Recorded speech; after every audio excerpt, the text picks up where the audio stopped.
কবর জিয়ারত করা সুন্নাহ পদ্ধতি কি? জিয়ারতের সঠিক দোয়া কোনটা? আমাদের সমাজে কবরের দিকে ফিরে নামাজের মতো দাঁড়িয়ে যেভাবে দোয়া করার প্রচলন আছে তা কি সুন্নাহ সম্মত? দেখুন, কবরের কাছে যাবেন, কবরবাসীকে সালাম দিবেন। কবর জিয়ারতের উদ্দেশ্য হবে দুইটা। কবর জিয়ারতের উদ্দেশ্য কয়টা? এক নম্বর উদ্দেশ্য হলো কবরে যাবেন যাতে আপনার আখিরাতের কথা স্মরণ হয়, যে আমাকে এখানে আসতে হবে, তো সোজা হয়ে যায় সময় থাকতে আমি তওবা করে ফিরে আসি।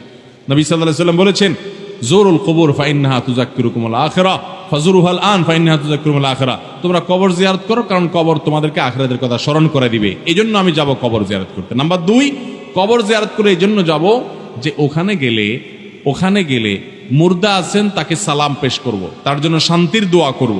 অর্থাৎ মুর্দার জন্য দোয়া করতে যাব আর নিজে আখিরাতের কথা স্মরণ করতে যাব, বাস কাম দুইটা।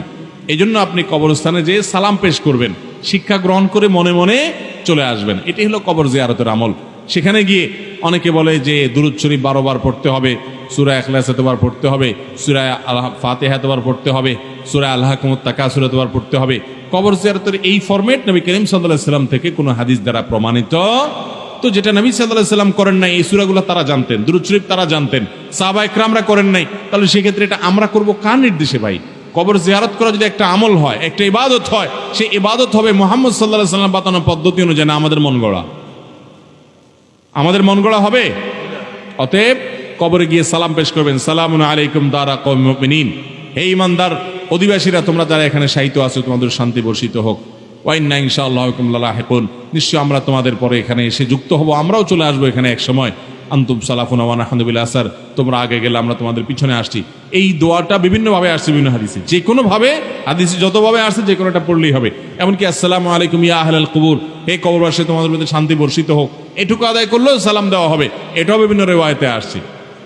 যার কারণে যে কোনোভাবে বর্ণিত সালামের যে ফরম্যাট আছে, আপনি ফরম্যাটে সেখানে সালাম নিবেদন করবেন, এরপর চলে আসবেন। যদি সেখানে দাঁড়িয়ে আপনি দোয়া করতে চান, তাহলে ওই কবরওয়ালার দিকে না, দোয়া হবে কেবলার দিকে, আল্লাহর কাছে। কার কাছে দোয়া হবে? আল্লাহর কাছে। আল্লাহ তাআলা আমাদেরকে শিরক মুক্ত ঈমান এবং আমল করার তৌফিক দান।